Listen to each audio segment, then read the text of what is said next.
Birbhum faith welfare society ও rainbow public স্কুলের যৌথ উদ্যোগে অনুষ্ঠিত হয়ে গেল ফ্রি মেডিকেল ও ওষুধ বিতরণ ক্যাম্প। এই দিন ৩রা অক্টোবর ২০২৪ রেনবো পাবলিক স্কুল ক্যাম্পাসে আয়োজিত এই ক্যাম্পে শতাধিক স্থানীয় মানুষ চিকিৎসার সুযোগ পেয়েছেন।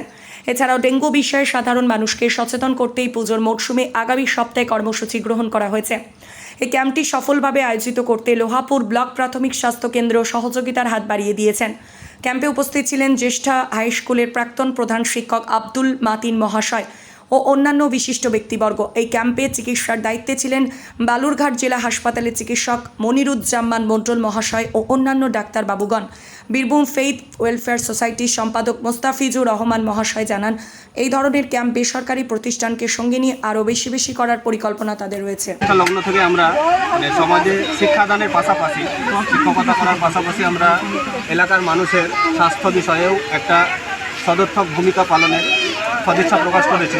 সেই উদ্দেশ্যে আজকে এই ফ্রি মেডিকেল ক্যাম্পের আয়োজন করা হয়েছে এবং মানুষের এই স্বাস্থ্য বিষয়ে আমরা আরও মানুষকে সচেতন করার জন্য আগামী সপ্তাহে একটা অ্যাওয়ারনেস ক্যাম্প করেছি ডেঙ্গু বিষয়ে। এই পুজোর মরশুমে মানুষকে অনুষ্ঠানের লগ্নে প্রতিটা মণ্ডপে গিয়ে মানুষকে ডেঙ্গু বিষয়ে সচেতন করার একটা কর্মসূচি গ্রহণ করেছি।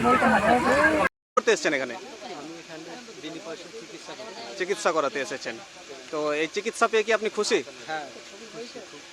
আচ্ছা, আপনি চিকিৎসার পাশাপাশি ওষুধ পেয়েছেন? এখানে লেখা আছে ফ্রি ওষুধ। এখানকার বেশিরভাগ লোকই গরিব শ্রেণীর আর কি, তো সেই জন্য চাইছিলাম যে এরকম টাইপের একটা ফ্রি যদি মেডিকেল ক্যাম্প দিতে পারি বা ওষুধ দিতে পারি তাহলে এখানকার মানুষগুলো একটু সুবিধা হবে আর কি, সেই জন্যই উদ্যোগটা নেওয়া।